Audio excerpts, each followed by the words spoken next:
Hello, in front of me I've got Motorola Moto Edge 20 Pro. In this video I'll show you how to edit camera modes. In the beginning, enter camera. Now tap on this 3 lines button, and here we've got all modes in our camera. To edit them, tap and hold on one mode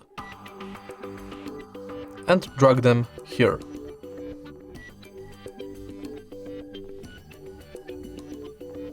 Now your new modes are in the home screen of the camera. To erase modes from the camera, again tap and hold and drag them back. If you find this video helpful, please leave like, comment and subscribe.